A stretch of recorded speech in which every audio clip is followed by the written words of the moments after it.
Yeah, so he's got for anyone who's not watching, he's torn both biceps once. And which one did you tear twice? My left one twice. Left one twice, yeah.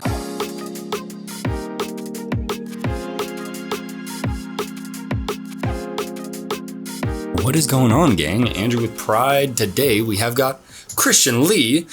Christian is a trainer at RW Training Facility in Reno, Nevada, but we actually met here back when he still had his super long hair.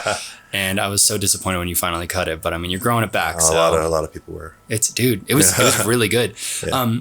I actually had a realization not that long ago that I didn't meet you, but I saw you probably 4 years ago. Oh, really? At a training meet, powerlifting meet. Oh, okay. And I was like, wow, that is the tallest Asian I've ever seen in my entire life. And then you picked up an outrageous amount of weight. And I don't know if you took overall, but I think you won your class. Yeah, I probably won my class. Yeah. But yeah, anyway, that was like the first, I realized that not that long ago that I was like, oh, I actually did meet him once before. And saw you anyway. But I guess say hello to the gang. Kind of give us your rundown, man. How'd you actually get into training? I was telling Glenn earlier, I just finished art school, actually. I've always been pretty athletic. I did martial arts competitively growing up. So by the time I was 15, I had 2 black belts. I had like a couple dozen tournaments under my belt. And I even went out to try out for the Olympics for Taekwondo when I was 16. And I think I've only done one junior tournament. Otherwise, I competed mostly against adults through my teenage years because by the time I was 14, I hit 6 foot and I was already in a weight class. So they kind of threw me in with the adults most of the time. So I went around Hong Kong, Philippines, Korea, just competing and stuff. I didn't really touch any weights though. So not until I was older, around 25, I started lifting seriously. I did some lifting before. I even had a trainer in my early 20s myself. I'd always kind of lifted casually. I finished art school and I was still painting and I was trying to kind of break into the art scene, whatever. I was spending a lot of my extra time when I wasn't painting in the gym. Yeah. So I said, hey, why don't I do this kind of, as a side gig for now until the art thing takes off, right? It didn't end up being a side gig. Yeah, exactly. That was 13 years ago. And here I am. Now it's the only thing I do. Right. So I ended up really enjoying it way more than I thought I would. And I have no regrets switching at all. So with the Taekwondo and the various forms of martial arts that you got into, did you, because I guess there's kind of 2 ways that this could end up going, is you end up competing against people who are theoretically more skilled than you, adults who have been doing it a lot longer. You're either going to be encouraged to get better to match them, or you're going to be discouraged because you feel so outclassed. What did you kind of find for yourself in that regard? Depends on where I was at. Yeah. Locally, local tournaments, easy breeze. Just I outclassed everyone. Sounds kind of egotistical. Fly overseas into the international scene, big story. It's kind of big fish, little pond, and then you get out into the ocean and oh my God, there's some real animals out here. Right. And it was a major difference. When I first jumped onto the international scene for competition, it was difficult. It was hard. I lost a lot. I did, and it was discouraging. It was. And then when I turned around 17, things started to, flip over. I was like, okay, I'm starting to gain some traction now. And then I had a little bit of an injury, and then I kind of had to withdraw from the Olympic trials. And after that, I just kind of focused on school. And I turned 18, had to go to college, and focused on education and career stuff rather than, Taekwondo, because there's not a whole lot of money there unless I become some sort of Taekwondo instructor or run schools and stuff like that. Yeah. So how do you feel? Because with so I did Taekwondo too, over at West Coast Taekwondo. The place off Bering. Not familiar with the one. You'd probably recognize it, but it's okay. I didn't know if you'd been here often, or been here for a while, but I did Taekwondo for a handful of years, and I got to, I think, a brown belt or something like that. And when I stopped doing it, I was like, wow, I don't feel like I'm actually competent in a fight. I feel like I'm really good at doing drills and, really good at doing like these controlled spars. But I feel like if I ended up in a fight out on the streets, that there's not no chance, but it's like, I don't feel competent in like a street fight. Did you feel any of that when you were training? Yeah. So Taekwondo, especially like sporting Taekwondo, is not really too realistic. There's some aspects of it that can carry over well. Like a lot of times with just sheer leg speed, I was able to catch someone in the head with a kick before they even knew what was going on. And with sheer speed, but only in certain ideal circumstances. If the distance is close, you get to a grappling range, then it might be SOL. So when I did turn 18, I went over Gonzaga. I practiced every other martial art I could. So every semester I would choose something to do. I did Kyokushin, I did a Goju-Ryu karate, I did a bit of judo. I even tried some Tai Chi. Yeah, Tai Chi's fun. Fencing even. I went to try some fencing. So I went back to the Goju-Ryu school a number of times too, because there was a pretty reputable Goju-Ryu master there. What is Goju-Ryu, by the way? It's Okinawan Karate, very kind of a older karate style. It's got some good roots in Okinawa. So the Okinawan styles of karate are a little bit different from the Japanese. There's not kind of very different from Taekwondo, not a whole lot of high kicking because they tend to stay, you don't really see too many kicks above the waist with Okinawan style, very grounded, down to earth. And kind of makes sense since, Okinawans are mostly fishermen. You're not going to throw some high kicks while you're on a boat. So yeah, okay. So it's a lot of times they be like on the shore or on the boat when you're on a fight. So a lot of it is push pull and then and keeping a low center of gravity, and even like their stances, their feet are turned in, kind of pigeon-toed stance. Yeah, I was taught like this pigeon-toed stance for stability when the boat rocks. Right. So it's a little bit different and a little more flowy with some of the movements in traditional karate, where just hard movements, but you got like slow flowing, like tense movements. Right. With you kind of see some of the influence of kung fu with that style, because you see a lot of Chinese traders kind of ending up in Okinawa, and there's some exchange of information there that caused kind of a little bit of influence. So yeah, it's a little different than very different Taekwondo and sporting karate. And then moved to San Francisco. I did some jiu-jitsu too. So I went around kind of Japanese or Brazilian? Brazilian. Okay. So, as I got older, I kind of made myself broaden my martial arts experience quite a bit. And even when I was in high school and when I was a little older, I used to get into these little fight clubs that really? Are you allowed to talk about that? I'm just kidding. Which is something we did for fun. It wasn't serious. We weren't brutally beating each other. There were a few bloody noses here and there, obviously, and usually fairly good natures. But we would all right, mouthpiece in, gloves on. Let's go at it. Yeah. So we had a little Glenn. You remember? Yeah. Whose backyard was that always in? That's my backyard. It was your backyard? Are you serious? That was a big one. Yeah. Oh my god, dude! I had no. That's okay. So Glenn and I have known each other for I don't know, man, probably 15 years or something like that, give or take. But just very slightly, he was good friends with my sister. So I kind of knew him and he kind of knew me. But okay, dude, that's so funny. Because there was a handful of those. And wow, dude, that's so funny. So yeah, I feel like that's. Yeah, you kind of did the same thing there. Yeah, I feel like that's almost. Yeah. I feel like there's something about being a teenage boy that is just what if we just got a big group together and fought, and again, it was rarely was it that people would, at least in our situation, rarely was it that people would come there with something to a score to settle or anything like that. And it was mostly just hey, let's see how this goes. But what was kind of cool is that there was one occasion, I don't think this was at your house, but there was one occasion where we actually went to someone's backyard and it was two people with intent on squashing a beef. And it was done super respectfully.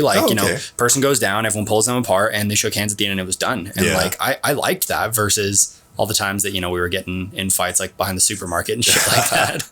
A bit savage yet gentlemanly. Yeah, exactly. And the thing is like that one fight, it was weird because it was completely squashed after. Like a week later, they were like talking together in like groups and stuff like that. And I don't know if this is such a like tangential thing, but like, I wonder if that would be useful in like today's reality of like, kids getting a beef, just like have them duke it out real quick, shake hands and be done. There's a bit of a cathartic effect, I guess, that you kind of let loose all those bad emotions. And all right, we're good now. Right? Yeah, 100%. And like the other thing too is I feel like it somewhat gives people like the reality of like, because, when all you do is talk shit forever, especially with like, my generation where, we grew up completely with the internet. Like I was on MySpace when I was in 6th grade or something like that. So I was in freaking chat rooms and stuff, like talking shit to people pretty young.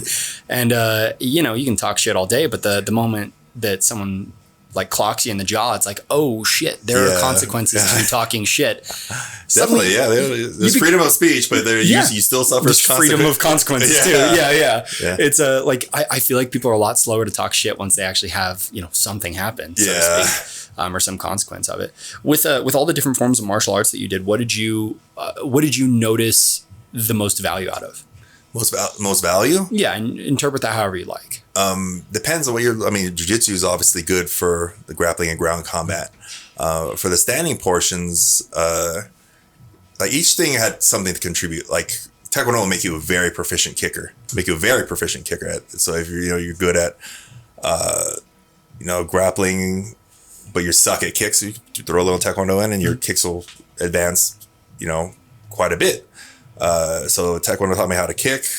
Jiu-Jitsu taught me how to grapple. And through working with a lot of these guys that I messed around with, I picked up quite a bit of boxing and actually some Wing Chun techniques that were actually useful. A little cheesy with the Wing Chun, but it's actually quite useful when you look at it, because even like Krav Maga takes aspects of Wing Chun into its style. It's just Krav Maga is like a blend of a bunch of different things, right? And Wing Chun and Muay Thai are some components of that, especially in close quarters. And when you got to deal with the guy having an object in his hand, like a weapon, it's actually pretty useful for pairing strikes or being in like a confined space. If you had to fight someone like in an elevator, Wing Chun is very useful at close range like that.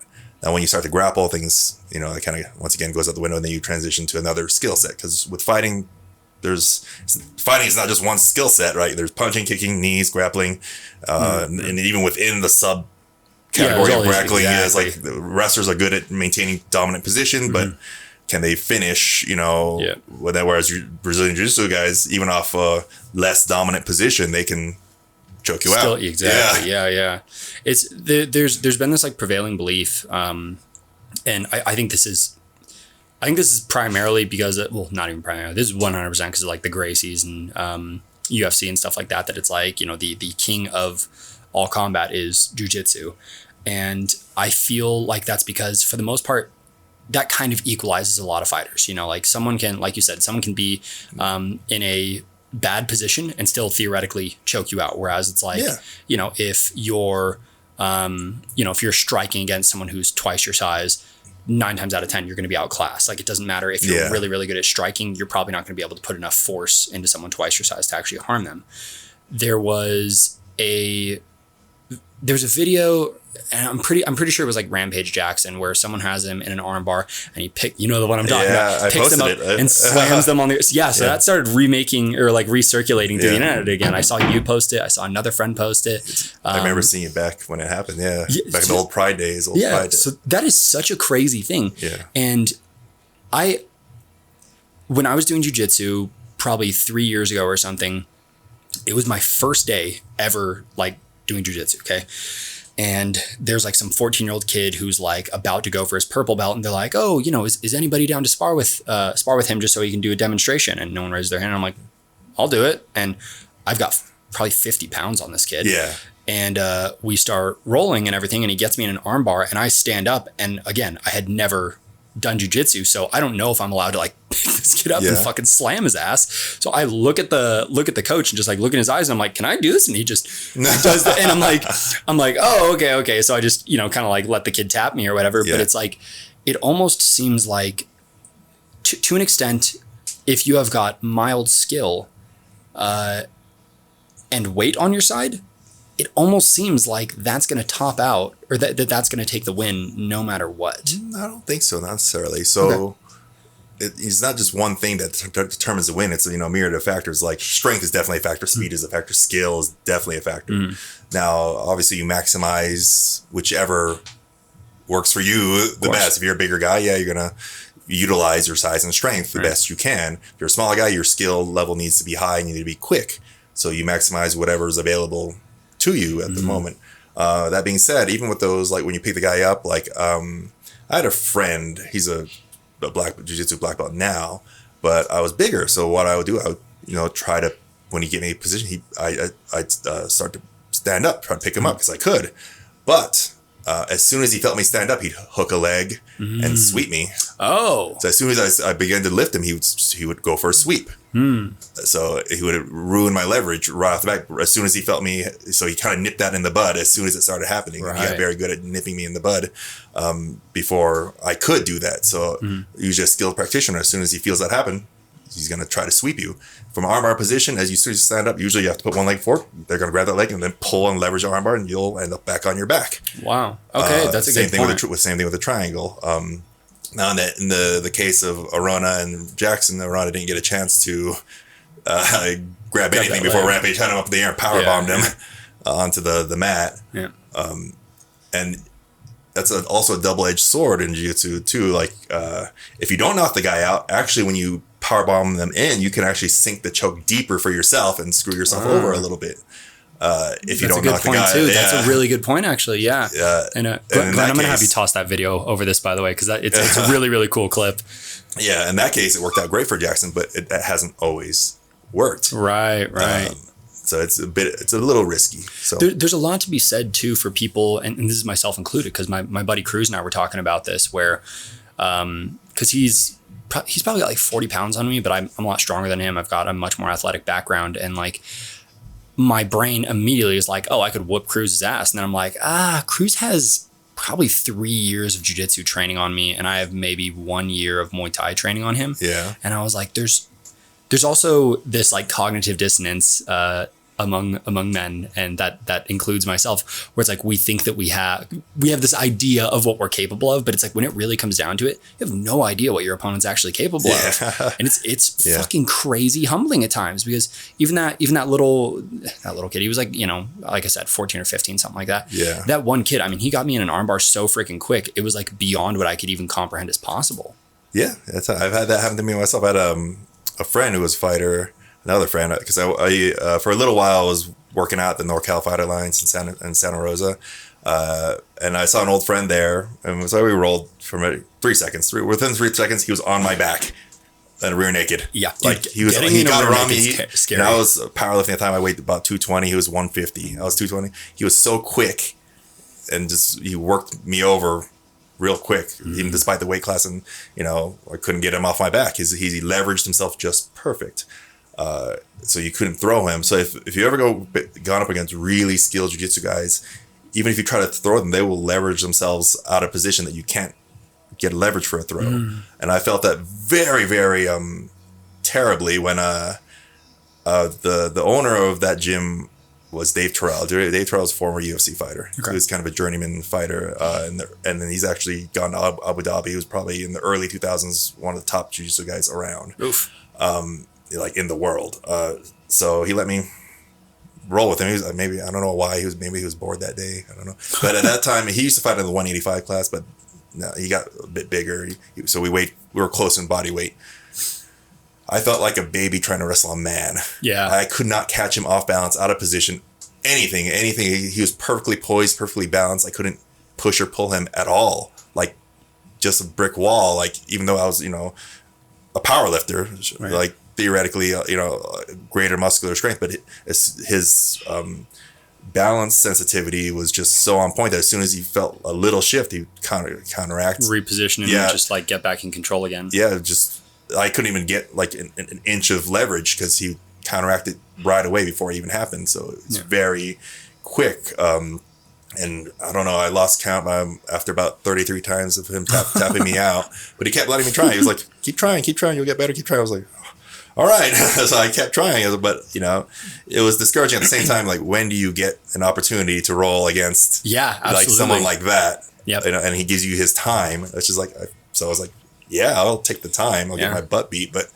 you know, hopefully get better through the experience. There is, I can't remember if I told this story, but 2008 Beijing Olympics, Tony Jeffries took the bronze medal in boxing, and I actually did a course with him 4 or 5 years ago, something like that. And I just, you know, after I finished the course or whatever, you know, everyone's getting ready to leave, and I'm just like, hey, can I do, you know, one round with you? And he goes, yeah, all right, just don't fucking punch me in the head. And I'm like, okay. So I'm, you know, body boxing, and I think nothing of it. I'm like, this is gonna be like cake. And I have a video of it somewhere.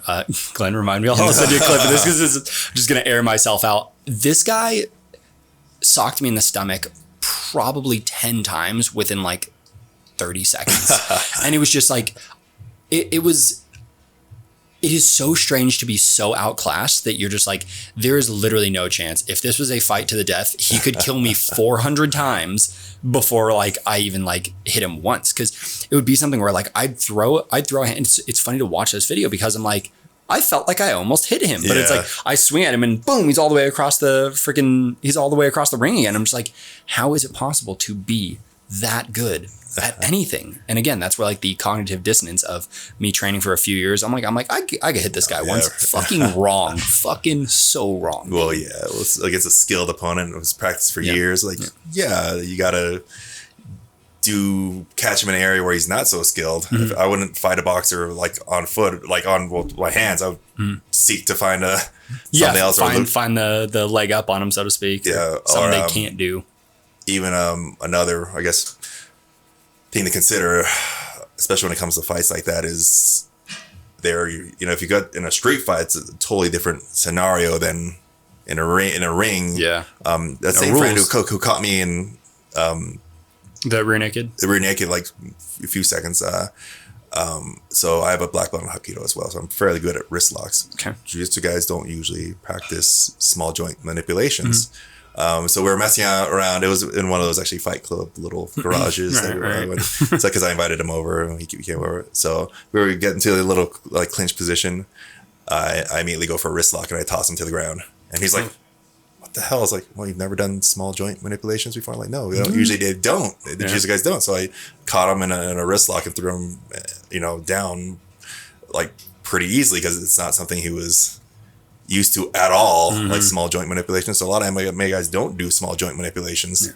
So, and I'm pretty good with the wrist locks. Now, that being said, though, in general, in the self-defense situation, I discourage wrist locks because of the high learning curve. There's a high learning curve. Unless you get really good at them, don't attempt it. You're going to get punched in the face. How did you get the time to master all these different, you know, using black belt as a term, mastering? How did you have the time to master all these different things? Like, that is, I think about, because you're only 6 years older than me, I think. I'm like 10 years older than you. Are you? Yeah. You're 39? Yeah. Oh, wait. Yeah. Sorry. You messaged me something about your grandfather when he was 35 earlier. So yeah, you're 10 years older than me. And it's like, I can't even comprehend in 10 years having time to master, you know, 1, let alone 2 forms of martial arts amongst all the other shit that I'm doing. How do you find the time to do all that? Well, you got to I didn't just start at any point in time. I started like off and on since I was 3 years old. So I'm 39. I was, you know, off and on, you don't count the gaps, like 36 years of experience, like most of my life. And these days I don't do it, you know, consistently, but as I used to, but I did it consistently for a long time, you know, especially from the ages of 12 to 18. It was very intensive during my competitive years. I competed a few more times in my 20s, but like I did it intensely, regularly, sometimes 2-a-days, you know, dozens of tournaments, you know, so repeat the skill set over and over again. Yeah, you're going to get good at it, especially over the course of years. The wrist locks I didn't do as often, but I did practice them pretty rigorously, just in training, mostly for fun, because that's my idea of fun. Apparently. No, I get that, dude. Something is fun about like learning how to just like, I don't know, just how to like win those weird little situations. Something about it's kind of fun. Yeah. But like I said, those things, the wrist locks in particular, has kind of a high learning curve. But if you get really savvy at them, you can catch someone off guard very easily because, like I said, they're not used to it. I think that's also why the jiu-jitsu was such a big thing coming on the scene, onto the old UFC days with the Gracies, because no one was used to it. It's like, what is this thing, this new thing? And now there's more exposure. You see a lot more, like the amount of practitioners has grown exponentially. Oh my God, yeah. So, you have a higher chance of someone running into someone who's somewhat versed in it. So you'll have a harder time, taking advantage maybe. Right. But if you're like the only person who has this skill set, you're going to have a significant, and then you try to, utilize it and catch them in the area where you can utilize it, you're going to have a significant advantage. And that's kind of what happened, when the Gracies came onto the scene, because like, what is this thing? And it's super effective. No one else does it. Yeah. Only them. Yeah. You immediately have the win, basically. Yeah, pretty much until, exposure happened, and now everyone. Yeah, exactly. Yeah, you have to have like a bit, like at minimum, a few years of jiu-jitsu just to be competitive. It's crazy. Oh yeah, like sometimes it takes 10 years to get a black belt. Sometimes just in jiu-jitsu, it takes a long time. So, and I am, I practice a bit, but I'm nowhere near the level of like being, competitive with it at all. Right. Hands and feet, sure, it'll be a bit more. But lump it all together, it's kind of a different story. Oh yeah, like I think actually it was Rampage Jackson that talked about the combination of skill set. He said, "I'm not a good grappler. I'm actually not that great a boxer. Put it all together, somehow I do okay." And he kind of, I was at an interview. Those weren't his exact words, but that's kind of the gist of it. It's like he's not the best boxer. He's not the best wrestler, but put it together. Yeah, it somehow worked out for him. Yeah, definitely. So you had said that you were while you were like doing art and stuff like that, you wanted to basically get into, you wanted to like really break into the art scene. You were basically just doing training as like a little side gig. And I had kind of a similar situation, but my art was music. And I was like, cool, I don't give a shit about this job, but it's fun. So that was kind of the intention for me as well. What was like the turning point where you kind of realized, oh, this isn't just the fun side gig. This is the thing I actually want to be doing now? It was when I was working with people and they start seeing progress, they start being happier, better, seeing that like, hey, I helped someone improve, and this is actually a pretty freaking satisfying feeling. Yeah. It was actually more satisfying than, painting an eye on a canvas for me, at least. Like, and then level of gratitude I got from people too, from helping them out and achieving whatever goals they set out, was like, hey, this is kind of cool. And I'm up on my feet. I'm talking to people, engaging with people, rather than being in a little hole and sitting down on a canvas, which is fun too. It's fun too, but it was just a totally different thing in terms of fulfillment. There was fulfillment in helping people. So that's when I really, after like, I think the first year of training is like, this is what I'm gonna do now. Yeah. I like that. That's really cool.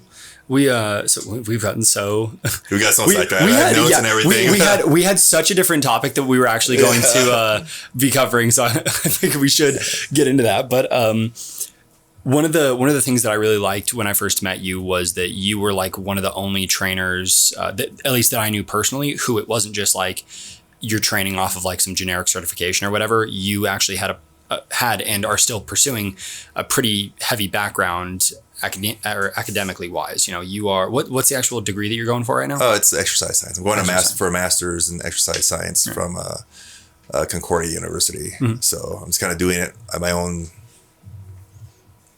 in my own time, actually, since I'm working a lot. But yeah, it's I would always been kind of academic in general too. Growing up, I was a nerdy kid. Even despite all the martial arts stuff, I was, honor society, straight A's, and I did well in school. I went to an all boys Catholic school, and my dad in particular really pushed a lot of heavy schooling on me. And I think that's probably one of the reasons why I kind of rebelled and switched to art away from academics a bit. It's like, screw this. Because originally in college, I had gone for, it was actually biochem. Oh, wow. Okay. My first year. What did you want to do with the biochem? I was going to, the goal was eventually get to med school. Oof. After a first year of going through all that, and I was mentally burned out. So from Guam, I lived on Guam. I flew out to Gonzaga, Washington, just very different for me. I didn't know anyone, didn't have anyone. I had a tough time socializing. A year of just having a hard time, a bit of depression, blah, blah, blah. So I was like, screw this. I'm gonna draw and paint. Mm-hmm. And even in high school, I was, with those superlatives, I was voted most artistic because I drew a lot and did a lot of art, even, in my notebook, even when I was in school. So I'm like, I'm just gonna do this. Everything will work out. It'll be all right. Mm-hmm. It wasn't all right. It wasn't all right. It wasn't all right with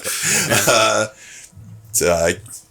Now I'm kind of like circled back to the academic stuff, away from art. So I was like, I guess it took me a number of years, but circled back like almost 20 years. But yeah, here you are. Well, the one of the things that you and I talked about was basically just the way that I'm trying to think of how to put this best. Basically, just to put it blunt, how there is a large degree of quality of study from like bullshit to very, very accepted. And, that applies to pretty much everything under the sun. We're going to keep it mostly in the context of like health, exercise, fitness, supplements, yada, yada. But, as low as basic anecdote from, Karen next door to very, very widely accepted as far as like a meta study, right? Yeah. So just to kind of generally cover it, I guess, what is that range from worst to best? There are different tiers of, I guess, there are different levels of evidence. Obviously, like the meta you mentioned, the top, or even maybe above that would be like evidence-based practice guidelines, like standardized guidelines within a particular field, especially, for doctors. They have, a set, that's based off, a mountain of studies. And, the bottom is, like someone's anecdote or even an expert opinion is kind of on that bottom tier level too. So even an expert opinion is kind of, I think, level 7, which is down here. Level 1 is kind of the top level where you have a systematic review and meta. And even then, it's only level 1 if it's a systematic review and meta-analysis of a series of randomized controlled trials. If it's a meta or systematic review of like observational studies, whatever, it drops in tier quite a bit, because the next tier below that would be randomized controlled trials. Right. So you want like a control, a randomized controlled trials when they randomize, their groupings without any preference or bias, and they have a control group versus an intervention group, and then they, run their little experiment based off that. So just to go through like that way people at least have it in their head that are listening, just going from like bottom to top, what is each one and what does it mean? So the bottom anecdote is obviously like not really based on science, just personal experience, which there's some credence to like personal experience. Hey, this worked for me. Well, great. Yeah, could help someone, but we're not necessarily going to spread that out to the masses and be like, oh, one person said that this helped. That seems to be how a lot of people kind of trade information, though. It's kind of very low level, and even at the bottom level is expert opinion is still. So why is it that you put expert opinion on the same level as that? It's still just an opinion, unless they're collecting and citing a bunch of sources. So expert opinion doesn't really. They're not citing anybody. Right. They're still just. It's just their own opinion. Yeah, their own opinion, which. I've seen some smart people say some stupid stuff. So that's fair. Yeah. Well, what was that one doctor that said fruit was poison? I was like, what? Huh? So it's like, So even then it's like, huh? Yeah. That's why expert opinion is down there, because they can spout whatever they want. And without backing. So that doesn't have any backing. That is really funny too, because now that I'm thinking about it, there's been, with all those like daytime talk shows and stuff. Yeah. they don't always even clarify what the person is an expert in. So it's like, Yeah. and there's also no real defining characteristic for what a expert is. Yeah. So it's like, I mean, like Glenn has worked out with me for however long at this point. I mean, if they freaking put a little label under his name on TV that says Glenn Barbosa, fitness expert, most people are just going to be like, well, the TV said so. So it's like, Yeah, he's an expert, right? Just trust his opinion. what's the next one after that? It's a descriptive study or qualitative study. Qualitative studies, there's no, quite frankly, there's no numbers, right? It's just a subjective kind of analysis where, you're not actually measuring any hard quantitative data. Mm-hmm. So you're just describing a scenario or situation or an intervention, kind of an observational thing. And qualitative just for, or qualitative versus quantitative, just for anyone who doesn't know what the difference is between that. Qualitative would be like me saying water feels wet versus me saying like, this is 8 ounces of water. It is something you can measure versus something you can describe or think or feel. Does that feel pretty accurate? Yeah. Okay. So you can't quantify, I suppose you can quantify a feeling, but yeah. It's subjective. Yeah. Like, for instance, they have a bunch of people in a therapeutic study. They did a bunch of exercises and their back feels better. Right. It's a subjective feeling. Yeah. Above that is a systematic review of those studies, reviewing all those descriptive or qualitative studies. Above that, we have case studies or cohort studies. I can't talk right now.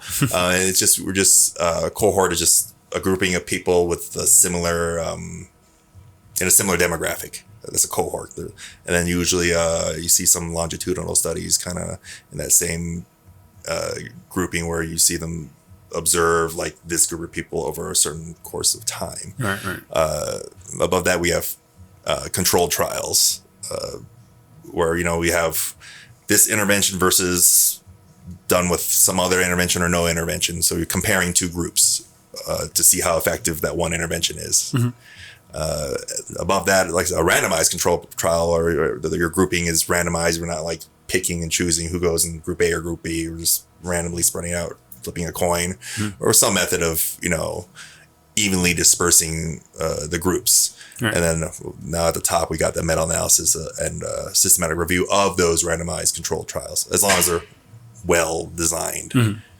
But despite, levels of evidence, you still need sometimes the lower studies to kind of move up in tier. Like without the randomized controlled trials, you can't have the meta-analysis, right? Yeah, so sometimes you need one lower study to move up in tier to have those other studies. And not sometimes when you're doing some research and seeing, sometimes there's not very many meta-analysis or systematic reviews for a lot of things because they're time consuming and hard. Mm-hmm. Yeah. So like the one thing too, to clarify with like a lot of studies and stuff is, like you said, just because something right now is at a lower tier doesn't necessarily mean that is not on its way to becoming very, very significant. Like yes, as much as people dog on anecdote, and it should not be taken as gospel by any means, but there is some value in, the difference of like one person saying, hey, this helped me versus 30,000 people saying, hey, this helped me. Realistically, all of that anecdote is going to be the thing that kind of points it to the next level. Yes, and then correct. the next level, and then the next level, and then the next level. Yeah. But then there's also, with a lot of these studies too, and this tends to happen a lot in the, this happens a lot in the supplement space, is that we have, studies done on rats or some other kind of animal, and then people are like, okay, boom, like let's go, this is like, this is perfect. And that's where a lot of like those gray market supplements like SARMs, testosterone, human trials, something a little more relevant, and oftentimes too, and this is where like it really matters to look into the studies, and anybody who is taking SARMs right now or taking testosterone, or I'm sure there's a million other supplements like that. There's so many SARMs, But it's like, if you really look into a lot of these studies, you end up finding that they're only done on rats, that they failed in human trials, hence them being on the gray market as opposed to being something that is FDA approved. Or it ends up being something where the study that showed the efficacy is you have to take 10 times what the dose on the bottle actually is. So there was, and we were talking about this last night, and I wish that I could remember what SARM it was. All I remember is that it had numbers in it and it was orange. So orange. Yeah. Sure. There's a lot of them are numbers like MK6866. I'm pretty sure it was MK something. There's various ones with MK. Okay. There's there's a number of them. I can't remember off the top of my head. Yeah. So but this SARM that I was looking at, my friend and I, this is 2012 or something.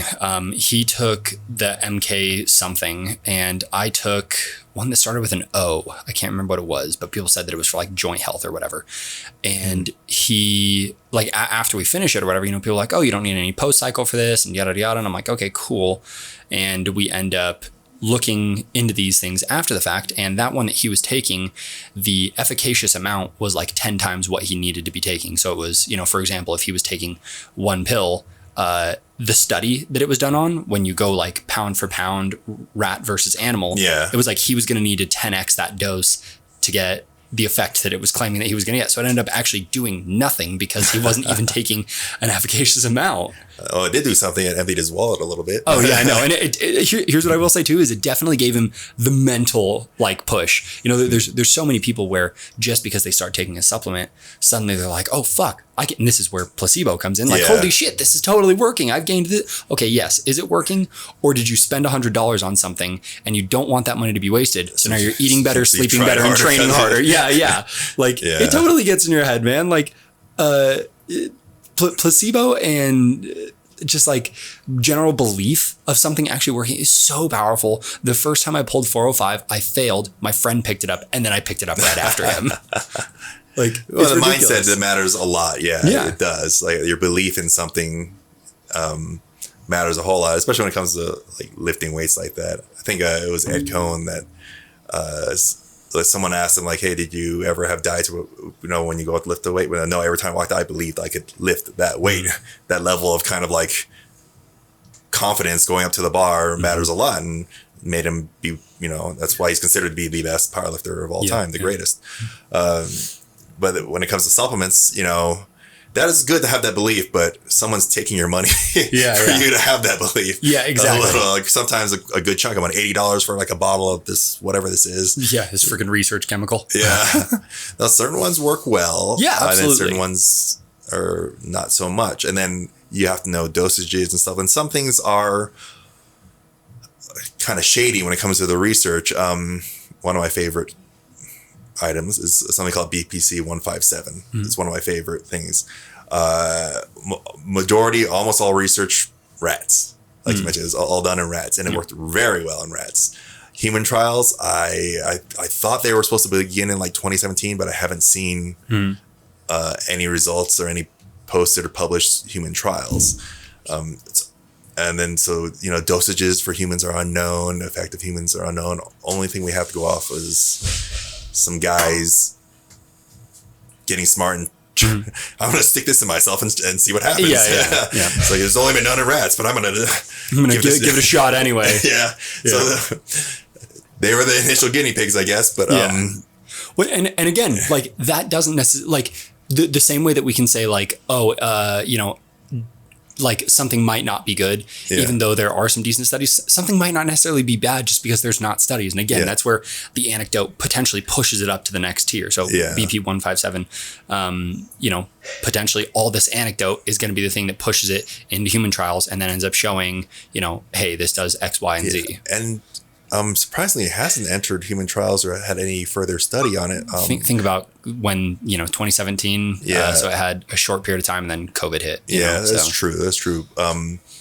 But for my personal use, it worked fantastically. What is it that it's meant to do, out of curiosity? 'Cause I actually don't know. It's supposed to help repair like connective tissue in particular, like musculoskeletal tissue. I want it.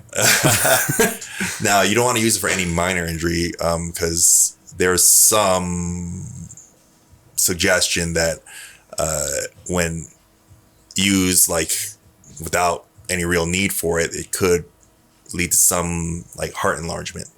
But like I said, there hasn't been much work done to really establish that link. But that's not really something I want to play with. Of course. Yeah. That's one of those things you don't Just a want little rumor of that. It's like, oh no, I don't know. Yeah, exactly. But as you can see here, looking at me, I've torn my biceps 3 times. Yeah. So he's got for anyone who's not watching, he's torn both biceps once. And which one did you tear twice? My left one twice. Left one twice. Yeah. So I've had a shoulder surgery, had a slap tear repaired, and I've had my intestines rearranged. So yeah, I keep forgetting about that. Every time I come back. And that's not a sex joke. Those are, it used to be Christina. But every time I start, I'm back in the gym shortly after, I was like, hey, that was fast. I was like, yeah, let's heal real quick. Man, you know what? That's a good point. Is I actually hadn't considered that. You bounced back from the bicep tear so freaking quick. And that kind of makes sense. So when you're talking minor tear, you're talking... minor injury, like you don't want it to be something where it's like, oh, my knee feels like shit today. Yeah, like probably don't take it. But it's like, okay, you tore your meniscus clean in half. You got the surgery to get it repaired. You could probably take it. And again, just to clarify, guys, this is not medical advice. Like, don't fucking do this shit just because I'm talking about it. Like, do your own research. We're just talking about this scenario in which, he is in. So drugs are bad kids. Yeah, drugs are bad kids. Okay, yeah. So so I swear I'd heard about this recently, which is funny, but that's something that like comes from like liver enzymes or something like that? I'm not sure how it's synthesized. I can't recall, what it comes from, but I just know that it worked real well. Like real well for you. Anecdotally, it worked real great for me. Right, we love that. Every aspect, and I've come back stronger every time. After the intestine surgery, I competed 8 months later. Oh my God. My doctor told me it'll be a year until I'm the same again, and I was like, no. 3 months back, I was like, let's back go to it. I was back to my dude. Every video I saw of you training hard after the bicep tear, I was like, fuck, like just hella worried and stuff. So you have more on here. So we talked about this the other day, where it was like Pico studies, and like limitations of certain studies, all that kind of stuff. Kind of tell me more about that. Okay, so when you're looking up something for research, you want to consider like a couple aspects, like, I want to know if X, Y, and Z works. I want to know if doing single leg squats will help me, with knee pain. But okay, when we look at the studies, we want to refine the question further, and that's where like we'll call it a Pico question comes into play. A Pico question makes us examine things from like kind of 4 areas. Pico, PICO is the population. Who are we talking about? Are we talking about in general young healthy people? Are we talking about old people, athletes only? Because the intervention and the effectiveness of whatever you apply to it can vary vastly depending on who you apply it to. Next, the I portion is the intervention. What are we using? What are we testing? Are we testing a certain exercise modality, a drug, a treatment? So, and then the C portion is what are we comparing it to? So what's the comparison? What's the control going to be like? And then estimated outcome. What are we anticipating? This is where the hypothesis comes in. The estimated outcome of this intervention on this population is going to be better than what we're comparing it to. And that's how we put together our question. So for example, let me say, I'm just going to make a wild claim here. Myofascial release is better than static stretching in elderly populations. So that's, based off those 4 things, I formed that question. Right. So, to be very specific, because, the results, if I change one aspect of that question, the outcome could be very different, especially when it comes to the population or even the intervention. And sometimes there's no comparison too. Sometimes we just say a PO question is just, without the comparison. So let's say, does static stretching work in elderly populations? That's a simplified version of that. Okay. So that's how we should, I think in general, that's how I was taught to approach like a question in mind when I'm researching things, is just looking at from those 4 things to refine your question and make your question more specific when you're researching something. It makes your research better, in my opinion. Right. I like that. The population thing is really funny to me too, because because what a lot of people get when they start looking something up is they basically only get, this was the outcome. They don't actually, so they don't necessarily look at what the circumstances were. Exactly. So like if we're doing something as simple as, to keep it in the fitness field, if we're looking at like, okay, does, this training style lead to more muscle growth? And they're doing this study on people who are in like, I don't know, their late 50s or something like that versus doing it on college athletes. Obviously, you're going to see a completely different outcome there. So all these things do end up mattering. When this, and I don't know if you'll have an answer for this, because I used to have an answer for this, but this site got shut down and I have no idea why. But there used to be a site where what they did was, it would basically show what the outcome was, and then it would just kind of shortcut all that information. Here's the age, here's the this, here's the that, here's the yada yada, the length of the study, and all that stuff. So it basically would just give you all the relevant information in like one little paragraph, like the entire study. Just to like, and I don't know if there is anything like that. So being that there is so much information, there are so many things that are going to impact the perceived quality of this, or maybe even cause like a limitation on someone based on like their level of like information literacy. Is there anything that you've seen out there where it's just like, okay, you're trying to understand these things more, you could check this out or whatever it may be? Does that make sense? Oh, just for kind of like a shorthand guide to research. Yeah. I don't know. I had to learn everything the hard way. So I don't know. What's the site you were referring to? Is like examine.com. I know examine.com does it. I don't think it was examine.com, but I actually did forget about them. It's like a kind of a shortcut guide to like supplements and stuff like that with like research and stuff. It's just it takes a lot of critical thinking to examine research. A lot of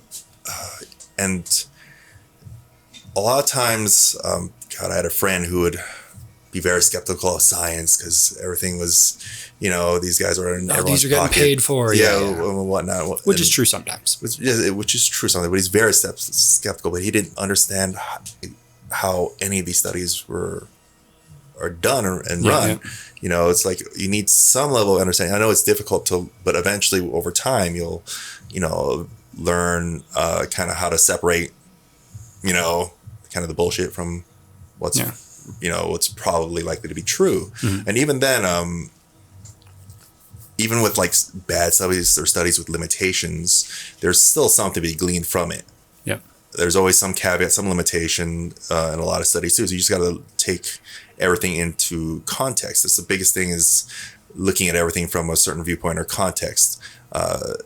That way you can, okay, this gave us a little bit of information. What are we going to do with that? And can I look more into that with other studies? Because you don't want to if you can't base all your decision making off like one study, right? Of course. It's a little, so you have to kind of get a collection and be like, okay, we have a general consensus. Or sometimes there's conflicting, studies and conflicting results. And then we have to kind of look at, all right, what are the majority of them saying? And kind of like from there on, we got to try it ourselves, to see how well it works. So, there's, a lot to be, it takes a bit of education, obviously, to be able to do this. Right.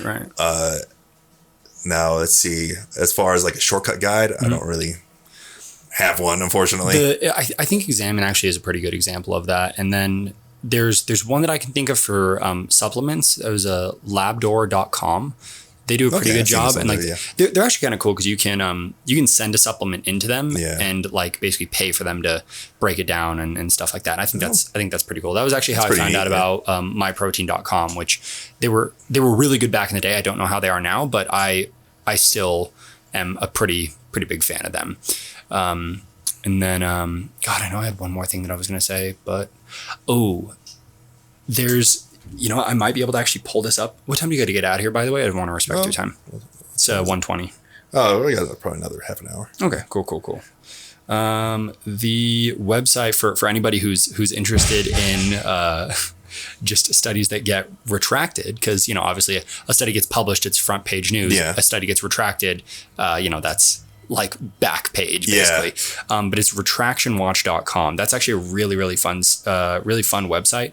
And to some extent you can basically search in specific specific niches. So I mean, like you could look up like medical ones, you can look up like fitness ones. There was a big one that I thought about talking about today was talking about like kind of shoddy studies. This one's very controversial. The one that was retracted was the whole vaccines cause autism debate. Yeah. Yeah. What was that? Andrew Wakefield? Yeah. It was the Wakefield study. It was a big one. And then that kind of took off and kind of generated like this big suspicion, all over vaccinations. Yeah. And stuff. Yep. And you got, no one actually looked at the study. Who's actually looked at that?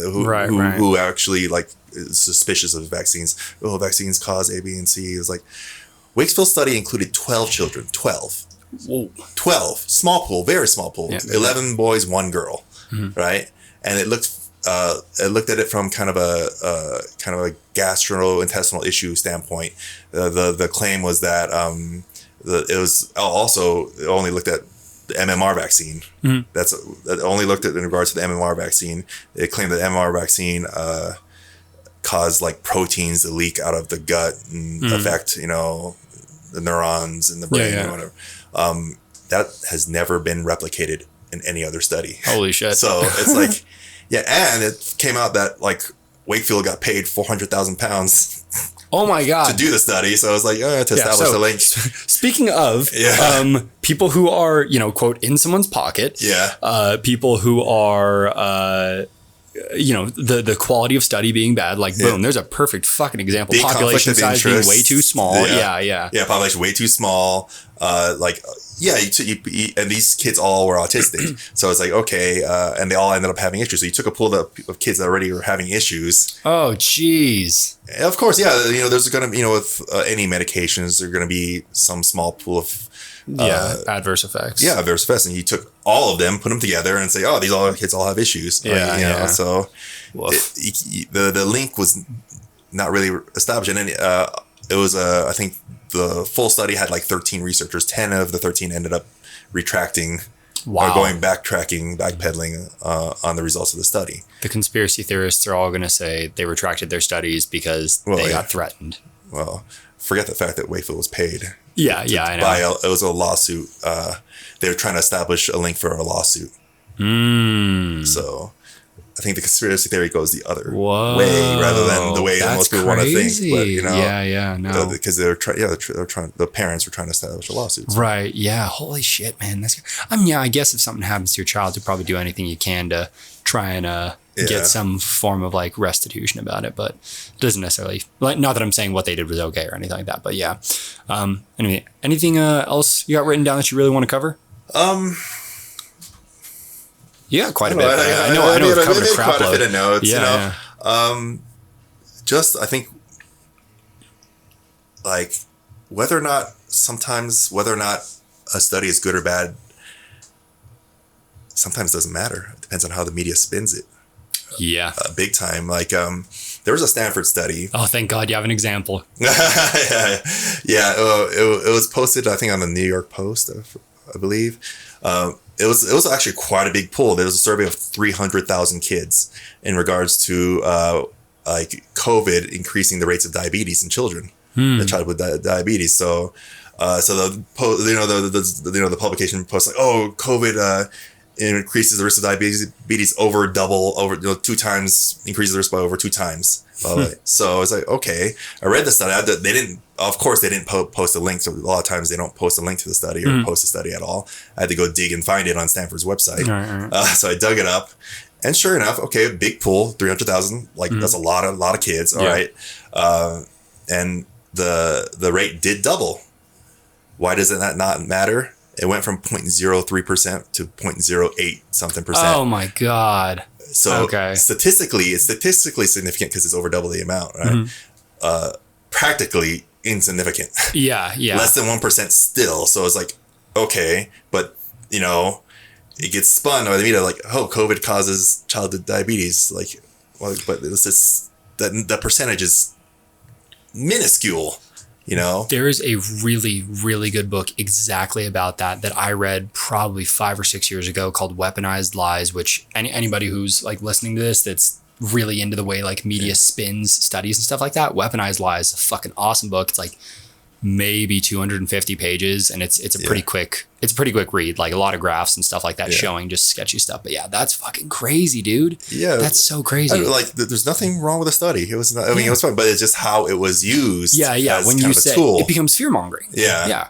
Like another thing, one of the examples in that book is they show the study where they actually explain what happens, and they're like, I don't know, I'll just give like a random example. It'll be like, this medication caused like a 5% change in deaths or something like that. And what they show is a graph that shows it's pointing upward, because what our brain perceives is a graph going up means increase. Yeah. But what they did was they actually inverted it so that it was pointing up, even though it actually went down. So they said it has like a 5% change, but the change was downward. Yeah.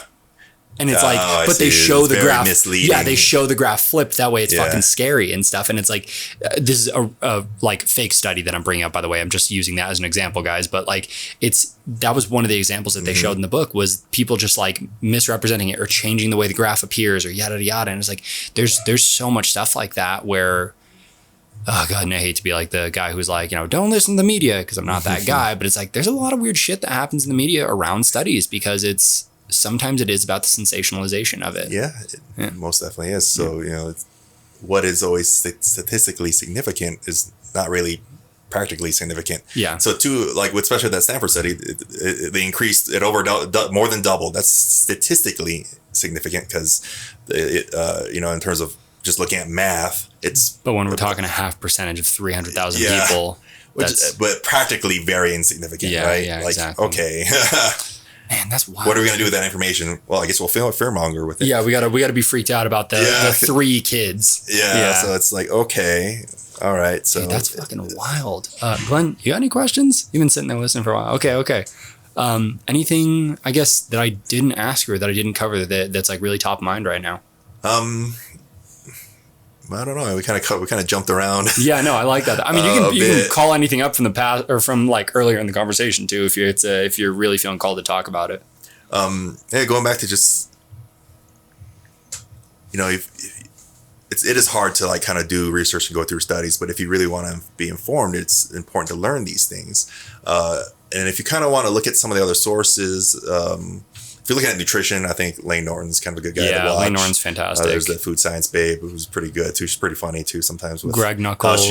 Greg Nuckols, Jeff Stronger by Nippard. Science guy. Yeah. So there's a few people who, and then they'll post references. Like Lane Norton posts a ton of references. Every single time. Every time he posts his evidence. So if they talk and they back their evidence, that's a pretty good sign. And if you want to do your own research, just going on Google and typing something is probably not going to be good enough. Yeah, you can find a study to back up anything that you say. Yeah. No matter what, you can find a study that will back up what they say. Yeah. But again, then it's a matter of, how big was the population? Yeah. Who filtering that needs to be done. Exactly. Yeah. There's so much more that goes into it than just boom, here's the outcome. You can use Google Scholar. I guess Google Scholar is a good place to kind of like get like at least a collection of studies going. Yep. PubMed. The PubMed's website, you can dig up some studies too.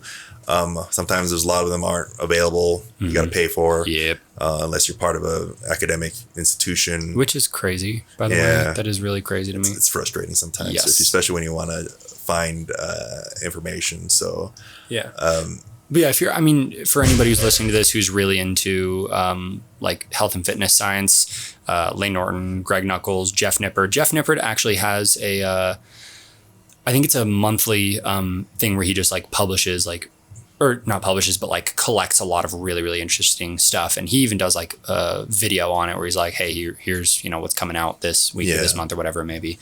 But yeah, you can find good information out there, like, to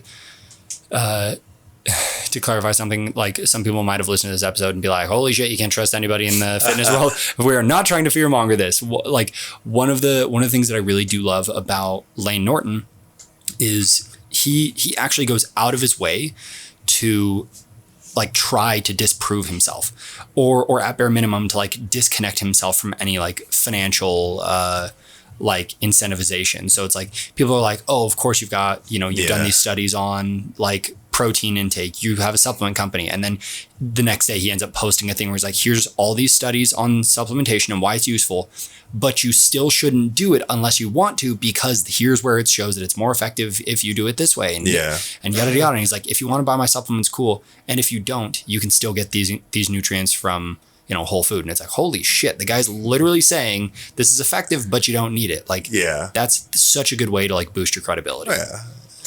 Especially when it comes to supplements, you know, some things do help, right? But like, is it worth the financial cost, really? And it's also it's a supplement. It is meant to fill a gap in your diet. It is not meant to become your diet.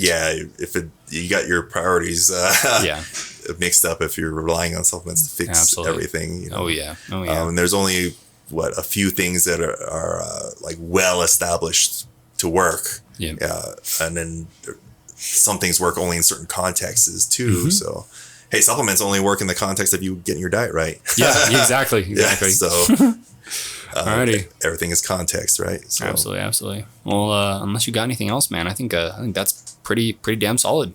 Oh yeah, more. I don't know any more. Alrighty. Well, hey, Christian, if people want to find you, where do they find you? What's your Instagram, Twitter, whatever, all that stuff? I'm on Instagram. My business Instagram is Iron Lion Barbell. My personal Instagram is Fist of the North Bar. Good play on that little anime. You know, I can probably pull off the look of. That's pretty funny. I just need to go to the thrift store, buy some pads. I don't know, do some cosplaying. I was a pretty big anime geek. Still am, I guess. Yeah. So you can find me on Instagram. Like I said, I train out of RW out in Sparks.